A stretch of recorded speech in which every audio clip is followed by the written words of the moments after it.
আসসালামু আলাইকুম প্রিয় দেশবাসী, প্রিয় ভিউয়ার্স, সবাই ভালো আছেন? আপনাদেরকে স্বাগতম। আজকে আমাদের দেশের এই অবস্থার উন্নতি দেখে, ছাত্রদের পরিমার্জিত কাজগুলো দেখে কিছু কথা শেয়ার করার জন্য আসছি। আমরা এই স্বাধীনতা, আমার মনে হয় আমি যতদিন থেকে বাইক বা গাড়ি নিয়ে বের হই এরকম অনুভূতি পাইনি, বিশ্বাস করেন। আসলে ওই দিন মনে হচ্ছে আমি একজন স্বাধীন ব্যক্তি। আমি এই ভিডিওটা করছি 7 তারিখে।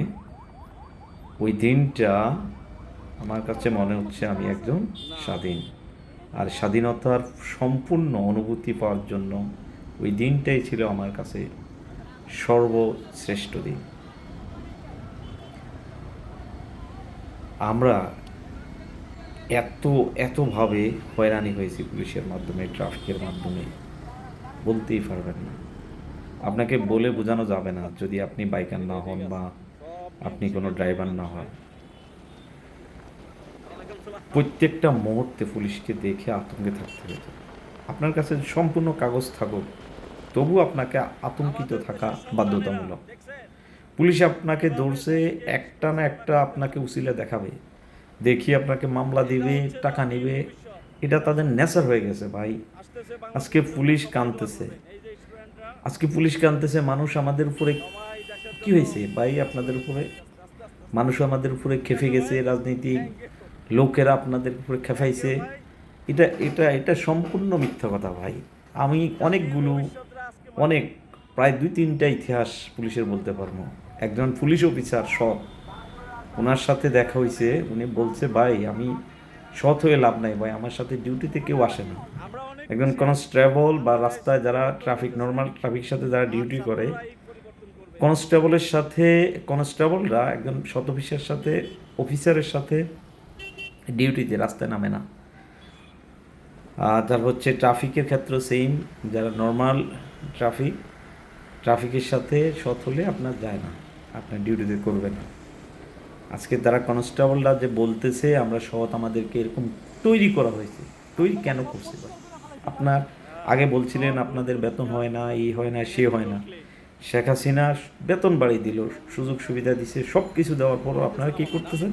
প্রত্যেকটা ব্যক্তিকে, প্রত্যেকটা বাইক গাড়িওয়ালা দেখলেই আপনার মনে যারে ভালো লাগছে, ভালো লাগা না লাগার বিষয় না, আপনি ধরছেন চোখের সামনে যারা পাইছেন তার কাছ থেকে টাকা খাইছেন।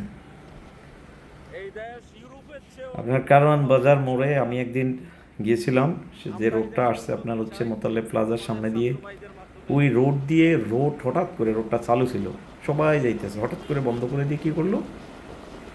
আমাকে আটকে ফেললো। উনি বলে নাই ভাই এদিকে যাওয়া যাবে না, উনি কী করলো, দাই থামেন, আপনি রং রোডে আসছেন কী কারণে, এটা বন্ধ। তখন এই ব্যারিকেড খুলে ছিল না। রমজানের দিন মনে হয়, রমজান 28-27 হবে, এই রমজান না, গত রমজান না, 2-3 রমজান আগের কাহিনী।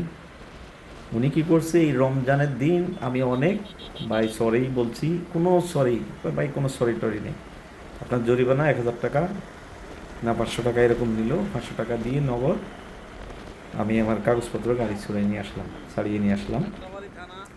এই হচ্ছে পুলিশের কাহিনী, কোনো সরি নেই, নো সরি। আরেকদিন কি হলো, আমরা হাইকোর্টের সামনে দিয়ে, এই হাইকোর্টের মোসরে আমি আর একজন টিচার যাচ্ছিলাম। তো ওখানে কিছুক্ষণ রোড ডান পাশে কিছুক্ষণের সময় বন্ধ করে আবার ছাড়ে। দেখেন ফাতে কীভাবে পুলিশে ফাতে মানুষকে ধরার জন্য। একজন ট্রাফিক নর্মাল যারা কাজ করে ওদের উপরে, ওদেরকে কী বলে জানি না, কনস্টেবল বলি আমি, উনি আমাদেরকে ইশারা দিল আপনি ডাইনে গেলে চলে যান।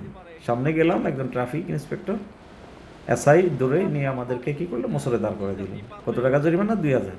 মামলা করে দিল। মামলা এখন কি করবো? এখন ছাড়লে আপনি নগদে টাকা করেন, নগদ না গিয়ে উপায় না কি ছিল, এরকম একটা দিয়ে আপনি করেন। আমি 2 ঘন্টা হয়রানি হয়ে একটা স্কুলে, ওই পুলিশ ওই জায়গায় নাই যে ট্রাফিক আমাকে মামলা দিছে, উনি কী করছে, হাইকোর্টের সামনে চলে গেছে, চত্বর থেকে হাইকোর্টের আপনার উত্তর পাশে চলে গেছে, ওনারে খুঁজতে এগুলো দিয়ে আবার কাগজ নিয়ে আমি আসছি। কোনো ভুল ছিল না ভাই, কোনো কাগজ আমার যে নাই সেটাও ছিল না, এরকম কোনো ফল্ট ছিল না। শুধু ফল্ট আপনি এখান দিয়ে ঢুকছেন কেন, ওই যে ফাঁদে পা দিয়ে দিয়েছে। এখন আপনারা এই কথাগুলো, এই যে এগুলোকে কিভাবে আপনি বলবেন, ভাই সবাই এক না, ভাই আমি মানতে পারতেছি না রে ভাই, আপনারা সবাই এক, আপনারা সবাই সুযোগ সন্ধানী। আপনাকে গুলি করতে বলছে, আপনি বলেন তো এক স্টুডেন্টদের সামনে আপনাকে যতই বলুক আপনি গুলি করবেন, সবাই গুলি করছে, সবাই তো করে না। কিছু কিছু হুজুগি, মানে আপনি বড় অফিসার হতে চান, আপনি বড় পদে যেতে চান, আপনি বড় ইনকাম করতে চান, আপনি সরাসরি মুখে গুলি কী কারণে করলেন বলেন? এতগুলো স্টুডেন্টকে মারার কি আপনার কি